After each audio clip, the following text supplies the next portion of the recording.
अस्सलामुअलैकुम एवरीवन। तो इंडिया के होम मिनिस्टर अमित शाह जी का कहना है कि हम ऐसा समाज बनाएंगे जहां पर इंग्लिश बोलने पर शर्म आएगी। इस देश में अंग्रेजी बोलने वालों को शर्म आएगी, ऐसा समाज का निर्माण अब दूर नहीं।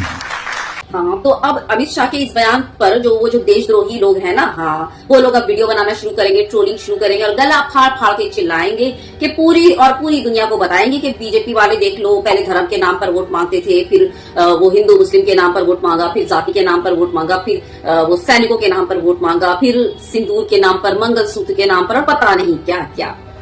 और अब इनको जरा सा जो है वो वोट मिलने पर खतरा महसूस सा हुआ, तो इन्होंने जो है वो एक नया मुद्दा लाए, भाषा को भाषा से लड़ाकर वोट बैंकिंग जो है वो अपना करना, यानी कि वोट बैंकिंग पॉलिसी को ये जो है वो अपना ठीक कर रहे हैं। तो वो जो प्रोपेगेंडा जीवी और देशद्रोही है ना, जो हाँ अमित शाह के इस बयान पर जो ज्यादा चिल्ला रहे हैं और वावेला मचा रहे हैं, तो मैं बोलना उन लोगों से चाहूंगी कि आखिर अमित शाह जी ने ऐसा क्यों कहा, उनका दर्द आप लोग समझिए। शर्म आएगी, ऐसा समाज का निर्माण अब दूर नहीं। हाँ, तो अंदर की बात सुनिए, अंदर की। हाँ, वो क्या है ना, अमित शाह जी का एक बेटा है जय शाह, और पता है उसकी इंग्लिश जो है ना वो बहुत कमजोर है। जी हाँ, बहुत वीक है। तो फिर अमित शाह जी ने अपने बेटे को ना वो वाला कोर्स कराया, वो वाला कौन सा, 30 दिन में अंग्रेजी सीखो वाला कोर्स। हाँ, तो देखिए कितनी पुअर इंग्लिश है, मतलब खराब इंग्लिश है ये अमित शाह के बेटे जय शाह की। देखिए, I would like to congratulate you. हाँ, तो देख लिया। अब बताओ, कोर्स में जो है पैसे जो इतने खर्च हो गए, किसी भी बाप को बुरा लगेगा कि नहीं? तो बस वही है, अमित शाह जी ने भी ये कह दिया कि अंग्रेजी बोलने वालों को शर्म आएगी, जिससे जो है ना वो माँ बाप के पैसे बचे, जो अपने बच्चों को जो है ना वो 30 दिन वाला अंग्रेजी कोर्स सीखने के लिए भेजते हैं ना, ताकि उन माँ बाप के जो है ना वो पैसे बर्बाद ना हो। जोक सपाट। अब आते हैं मुद्दे पर, मतलब कि जो काम आप नहीं कर पाओगे उसमें आपको शर्म आएगी, है ना। अब ये लोग ये भी कहना शुरू कर देंगे कि जिनकी सरकारी नौकरी नहीं है, कि सरकारी नौकरी करने वालों को शर्म आएगी, या फिर वो जो बेरोजगार हैं और बेरोजगारी की वजह से जिनकी शादी नहीं हो पा रही है, तो जिन लोगों ने शादी कर ली है उन शादीशुदा लोगों को शर्म आएगी, है ना। अब देख लीजिए इनकी दोगलापंती। वो हमारी जो है ना फाइनेंस मिनिस्टर निर्मला सीतारमण, हाँ, जब भी सांसद में कुछ भी बोलती हैं या कोई भी स्पीच देती है ना, तो वो सिर्फ और सिर्फ इंग्लिश में देती हैं, हिंदी उन्हें आती ही नहीं। तो बताओ जरा, निर्मला सीतारमण को जो है वो अपने आप पर शर्म आनी चाहिए कि वो जो मातृभाषा है हमारे देश की हिंदी वो बोल ही नहीं पाती, या फिर उनको अपने इंग्लिश बोलने पर गर्व आना चाहिए? ये तो अमित शाह जी ही बताएंगे, ये तो और कोई नहीं बता सकता, है ना। मतलब कि अगर देश में कोई प्रॉब्लम है, अगर किसी चीज को लेकर प्रॉब्लम है, तो उसको सॉल्व नहीं करना है, बल्कि और उसमें घी डालकर, तेल डालकर, उसमें और भड़काकर उसमें और आग लगा देना है ना। यानी कि सीधा बोलो कि आग भड़काने का काम कर रहे हैं, है ना। पहले इन लोगों ने रिलीजन के नाम पर लोगों को बांटा, फिर आ गया वेज नॉन वेज, फिर हलाल हराम, फिर मंदिर मस्जिद, और उसके बाद पता नहीं क्या क्या, और अब बारी आ गई है इंग्लिश वर्सेस हिंदी। जी हाँ, अब लोगों को भाषा के नाम पर बांटेंगे। एक और जरूरी बात, निर्मला सीतारमण के बारे में तो बताया, लेकिन अपने माननीय प्रधानमंत्री के बारे में तो बताना ही भूल गई। हाँ, मोदी जी जब बिहार गए थे ना, हाँ, इलेक्शन पहलगाम अटैक के बाद जो बिहार गए थे, हाँ, तो उन्होंने जो अपना मैसेज था ना वो इंग्लिश में उन्होंने स्पीच दिया था, ताकि वो मैसेज जो है ना वो भारत तक सीमित ना रहे, वो पूरी दुनिया के लोग उस जो है मोदी जी को की वो इंग्लिश वाली स्पीच पूरी दुनिया सुने। क्यों बताओ, क्यों? क्योंकि इंग्लिश जो है ना वो एक यूनिवर्सल लैंग्वेज है, यानी कि हर जगह बोली और समझी जा सकती है, लेकिन हिंदी जो है वो हमारे भारत के लोग ही मैक्सिमम समझ सकते हैं और बोल सकते हैं, ठीक ना। जैसे कि मिसाल ले लो, सऊदी अरब के लोग जो है ना वो हिंदी नहीं समझते ज्यादातर, है ना।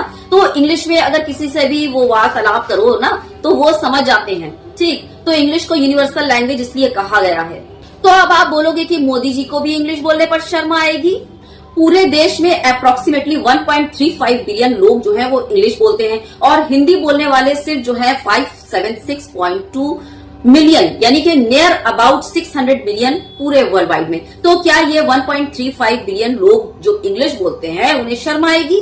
सवाल है मेरा, तो क्या ऐसे जो है हमारा नेशन डेवलप करेगा जब हम किसी और से इंटरैक्ट ही नहीं कर पाएंगे?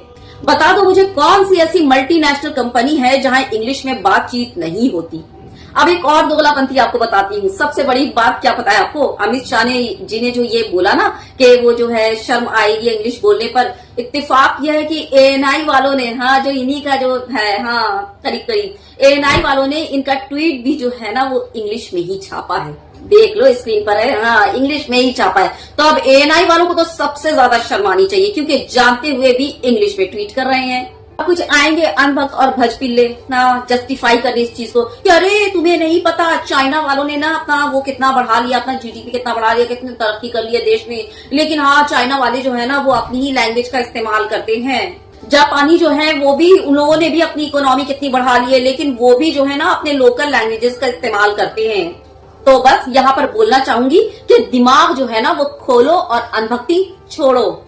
इंडिया में तकरीबन 128 मिलियन लोग रहते हैं और इंग्लिश बोलते हैं। चाइना में 10 से 30 मिलियन लोग इंग्लिश बोलते हैं। और इसका मतलब ये निकलता है ना कि चाइना जापान ने खुद को इतना ज्यादा सेल्फ डिपेंडेंट बना रखा है ना कि उनको जो है ना किसी की जरूरत ही नहीं पड़ती। हाँ, तो अब मुझे ये बताओ कि क्या इंडिया पूरी दुनिया से जो है और सारे जो कंट्रीज से कता ताल्लुक कर सकता है, यानी कि अपने रिलेशन तोड़ सकता है, खत्म कर सकता है इतना दम इंडिया में? क्या इंडिया पूरी तरह से सेल्फ डिपेंडेंट हो सकता है? क्या इंडिया जो है पूरी दुनिया से अलग होकर सरवाइव कर लेगा? अगर ऐसा है तो जो है सारी मल्टीनेशनल कंपनियां जो हमारे इंडिया में है सबको बंद कर दो और मार लो अपने पैरों पर कुल्हाड़ी।